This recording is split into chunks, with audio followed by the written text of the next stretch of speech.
Hi, everyone. Today, I'm going to talk about the ring oscillator project, one of the intro projects the other interns and I did for our summer 22 internship. I'm going to discuss why it is an important circuit, the theory behind it, important design aspects to keep in mind, and the measurements our group of interns made when we did this project. This presentation is intended for future interns who may be doing this project and are probably wondering, why am I building this circuit? I don't even know what this thing is or what it does or why it's important. So hopefully this will answer some of those questions. The concepts I bring up will be assuming you've been exposed to the basics of digital design and VLSI in classes at school or elsewhere. So a bit of an introduction here.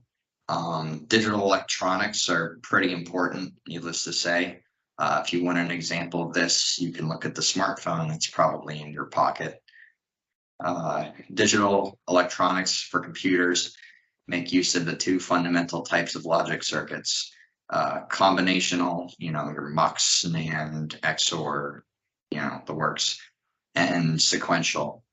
The most important sequential component is going to be the D flip-flop, which you can see on the bottom left. So for flip-flops to work, you need a clock signal. In a modern computer, there are easily millions of flip-flops and other components that need reliable access to the clock. Many different parts of the computer need to make sure that they are doing tasks at the same time as other parts of the computer. So the clock is like a metronome to make sure they all keep time with one another and they're all synchronized. Excuse me. So a bit of theory here behind the ring oscillator. So a good clock is important, but as digital circuit designers, we need to ask some important questions. Where does good clock signal come from? How is it created? What defines a good clock signal? What's desirable in a clock signal? So what do we want ideally? We want a square wave that oscillates between 0 and 1. We want a square wave with a constant. We want the square wave to be a constant frequency given set parameters. So something like an FM signal where the frequency goes back and forth, that would be bad. We don't want that. That being said, though, we want to be able to adjust the frequency just in case different components need different frequencies. But we want to make sure we have control over that. So the solution to this issue is going to be the ring oscillator circuit. So first of all, this how it's built here is first there's going to be this NAND gate, and then one of the inputs to that gate is going to be our oscillation enable, which is going to turn this circuit on and off. Then at the output of that gate, we want an inverter chain. Now, with this inverter chain, we want it to be an even number of inverters. It can't be odd, then the circuit won't work. And it can't be 0, because then our input and our output are the same voltage, and we can't have delay. And if they're the same voltage, we can't have delay and positive feedback, and then the circuit doesn't work. The end of this inverter chain is fed back into the other input of that NAND gate. So there's a feedback going on in the circuit. So how it works is when enable is low, no square wave is generated. When enable is high, a square wave is generated. And then the frequency of the generated square wave is going to be dependent on factors that we can control, such as the supply voltage and the capacitive loading on each stage, which I will get into more a little bit later. So I made this slide, which you can read, but I actually prepared a demo for this, which I think is going to be more helpful. At least me, I like seeing things working in time to understand that. So here's an example of a ring oscillator with an inverter chain of 4. Time is paused here, and I can pause and unpause it with this button. So let's step through what's going on with this ring oscillator. So when enable is low, as it is now, the circuit can reach a steady state and the logic values can be resolved, right? You can trace through this, look at the truth table for a NAND, trace through each of the, each node on the circuit. What's it going to be? It's going to stay the same so long as this enable signal is 0. But when enable is high, which I'm going to set right here, something special happens. The logic values on one of the nodes in this circuit will conflict. And this will cause oscillation as the logic circuit attempts to resolve itself endlessly. So we can see right now, I just set this enable to 1. So I'm going to pause and unpause real quickly. So that NAND gate goes, okay, both my inputs are 1. I need to output a 0. So it does. It replaces that old value of 1 with that new value of 0. So then there's a bit of a problem, though. This is an inverter. So when it sees an input of 0, it wants to make an output of 1. So now this node is in conflict. So it's going to replace that old value. So, okay, that value is now replaced. Now this inverter has an issue. Its input is 1, but the old output value was 1. So now it's going to replace its value. And so that's going to switch, and you can trace this down the line, and then it will eventually make its way back to that NAND gate where it reevaluates itself. It goes, okay, my inputs are 1 and 0. I need to readjust my output. And this will keep happening. This will keep going on and on and on endlessly. It will endlessly try to resolve itself.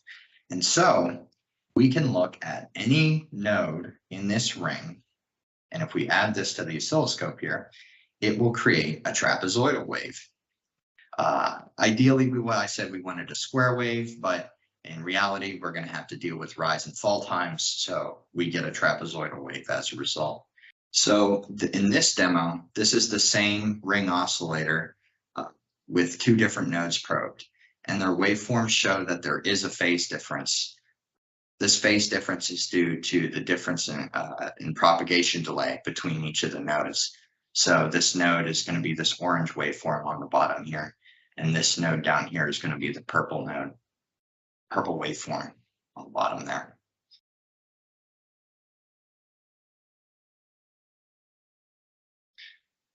So some design considerations you have to make when creating your ring oscillator circuit. The first is going to be supply voltage.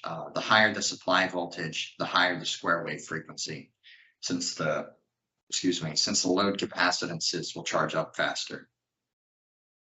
The second is going to be the delay of each of the inverters.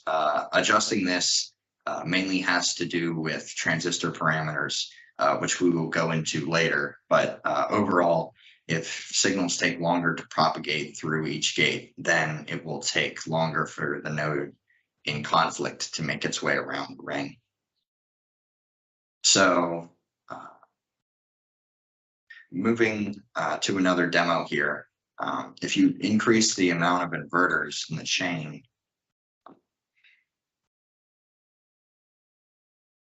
moving to another demo here, if you increase the number of inverters in the chain, each of those inverters will have a propagation delay. By adding more inverters, you are adding more propagation delay. As you can see on the bottom, the more inverters you add, the more the frequency decreases as that period, we see that waveform, that period become larger and larger. Another way you can manually force the frequency down is by physically adding capacitors onto the nodes. This is called capacitive loading. If your nodes have a larger capacity to store charge, it will take longer for them to charge up to a given logic level. And we see that here. This red, this circuit on the top has smaller load capacitances compared to the one on the bottom. And that red square wave has a lot higher frequency than the green one.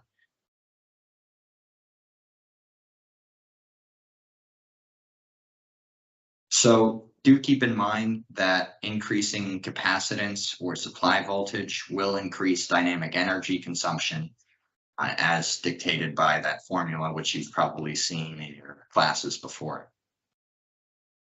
Now I'm going to trail outside the scope of this presentation just a little bit, just to mention that you could lower the frequency of the ring oscillator if you put a bottleneck on the current that came from the supply voltage.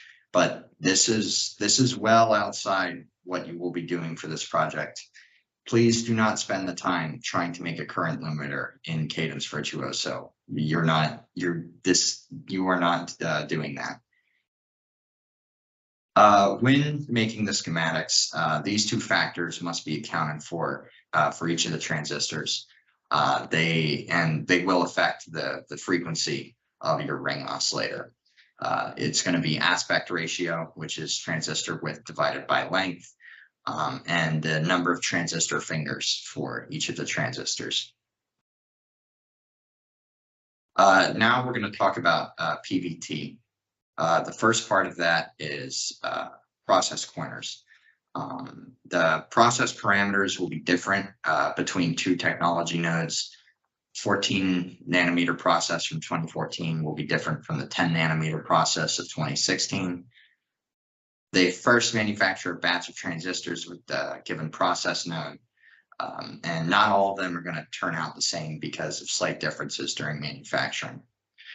So they measure all the propagation delays in this batch, which form a normal distribution.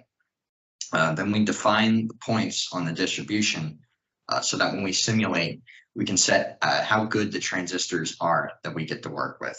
So SS would be all of our transistors in our device turn out really bad or really slow. FF would be all the transistors we got would turn out really good and are really fast. So the other two parts of PVT are voltage and temperature. Voltage is going to be the supply voltage. Worst case is having low voltage since it will cause our circuits to be slower and be more susceptible to noise. But if we turn down the voltage, we also see less power consumption. Temperature is the temperature at which our circuit is going to be at. If the temperature is low, then there's less propagation delay. If it's hot, then things like threshold voltage and resistance increase, which increase our propagation delay. So moving on to the simulation for this project, we'll be using two tools, a tool from Cadence named Virtuoso and a tool from Synopsys named FineSim. Layout is going to be working with Virtuoso exclusively, and design is going to have to work with both. So you make the NAND and inverter schematic. You balance them to make sure the rise and fall times are going to be close, and then you put them together to make the ring oscillator. For the simulation you do before the layout, you'll collect those measurements for your loaded NAND and your ring oscillator. Once the schematics are finalized, you make the layouts for the designs. After the layouts are done, you extract the standard parasitic format netlist from the layout, and then you repeat the ring oscillator simulations with the SPF netlist. You'll only be repeating simulations for the ring oscillator, not the loaded NAND, since the loaded NAND is just going to be part of the ring oscillator. Here's some of our results our group of interns made from our measurements.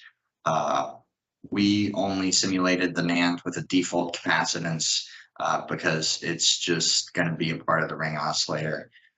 We simulated the ring oscillator with both the default capacitance and the SPF so that we could compare the two. Excuse me. And our PVT info is down there at the bottom, which we ran our simulations at. All right, here's some helpful resources for completing this project. you're going to be referencing for simulation. You're going to be, if you don't know HSpice commands already, you're going to be referencing that a lot. One of the most time-consuming things in this project, for me at least, was having to read through the synopsis manuals for learning the different commands that I would need to run the simulations. And that brings us to the end of this presentation on the ring oscillator. Hopefully this is a good starting place to wrap your head around the different aspects of this project.